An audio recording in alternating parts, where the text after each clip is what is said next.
On the 5th anniversary of the 6th of January 2021, the White House launched a new website. This site presents a completely different version of that day. It describes the pro-Trump mob that stormed the Capitol as peaceful protesters.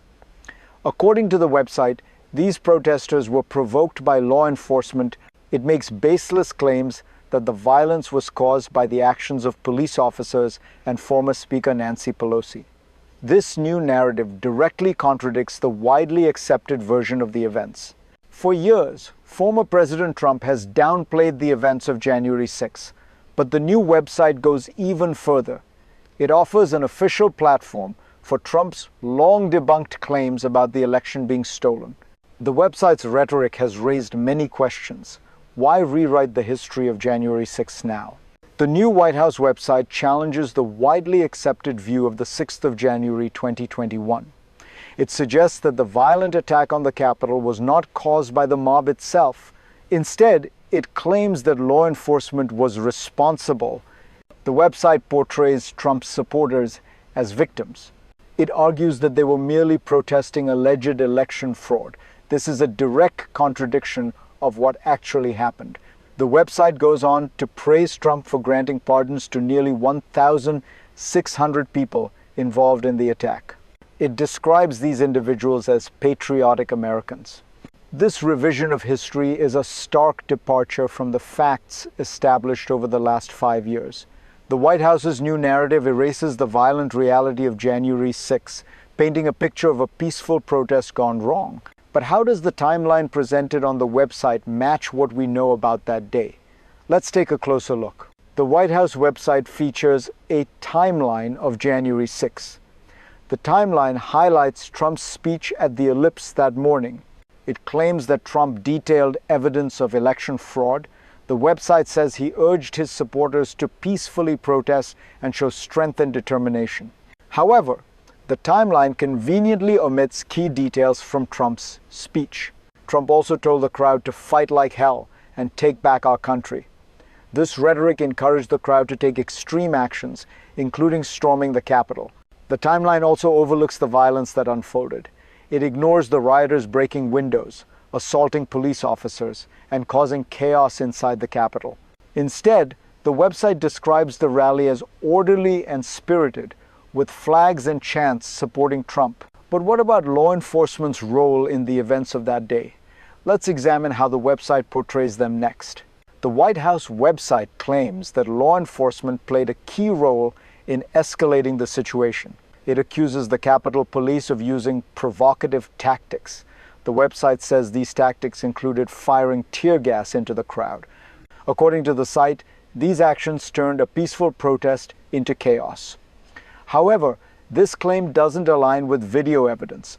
Multiple videos show rioters attacking police officers first. These rioters broke windows, assaulted officers, and stormed the Capitol building. Despite this, the website blames law enforcement for provoking the violence. The narrative presented overlooks the fact that the rioters initiated the attacks. It fails to address the injuries suffered by the officers who tried to defend the Capitol. But what about the casualties from that day? Let's look at how the website handles the tragic loss of life. The White House website makes a controversial claim about the casualties of January 6. It states that 0 law enforcement officers lost their lives that day. This is false.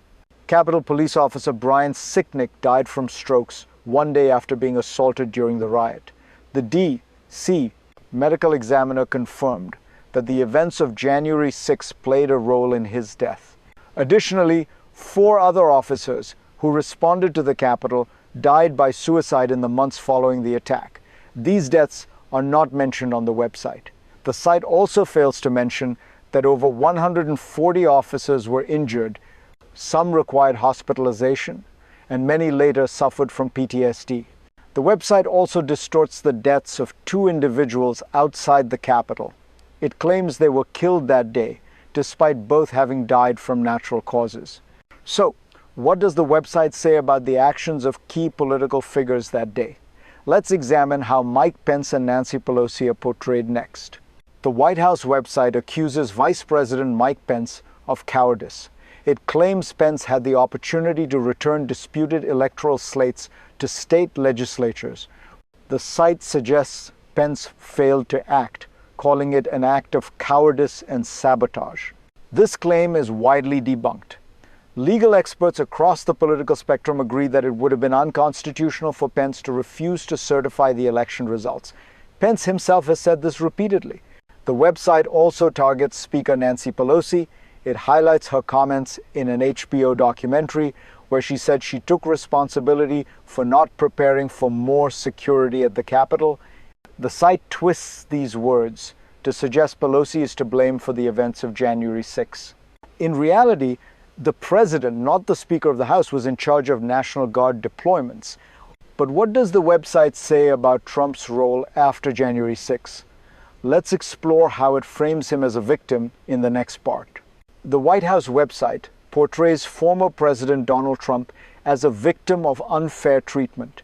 It claims Trump was silenced by social media platforms after January 6. The site also suggests that Trump was debanked by financial institutions like JP Morgan Chase and Bank of America. This narrative casts Trump as someone who was unjustly punished for his actions.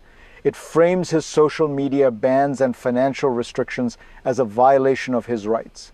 Additionally, the website praises Trump for granting pardons to many of the individuals involved in the Capitol attack. It describes these pardoned individuals as patriotic Americans. But who exactly were the individuals Trump pardoned? Let's take a closer look at the people who received these pardons in the next part. The White House website highlights Trump's decision to pardon nearly 1,600 individuals charged in connection with the Capitol attack. It calls these individuals patriotic Americans. However, many of the people who were pardoned were involved in violent acts. These included members of far-right militias and extremists. Some were convicted of assaulting police officers. Others brought weapons to the Capitol that day. Among those pardoned were members of groups like the Proud Boys and the Oath Keepers. These individuals had been involved in the planning and execution of the riot. By granting these pardons, Trump has sparked controversy. Many see this as a reward for violent behavior. Others believe it sends the wrong message about accountability. So, what does this all mean for the legacy of January 6? Let's examine the long-term impact of the events that day in the next section. The 6th of January, 2021, was a defining moment in American history. It was an assault on democracy.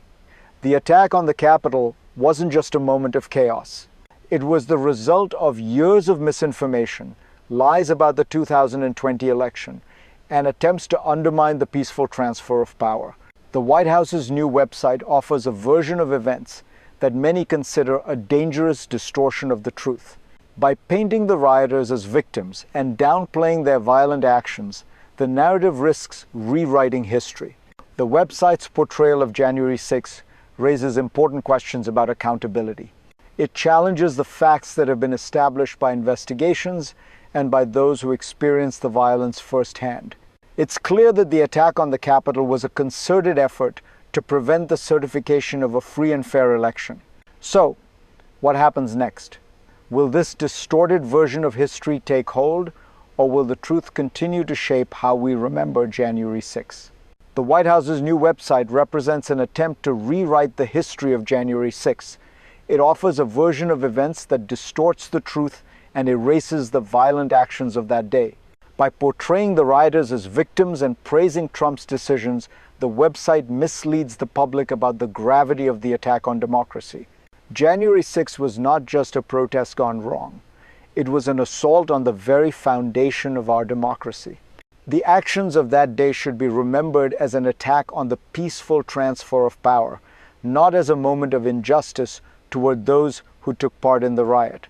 We must ensure that the real story of January 6 is not forgotten or rewritten. The truth matters, and it's up to all of us to make sure that history is told as it happened.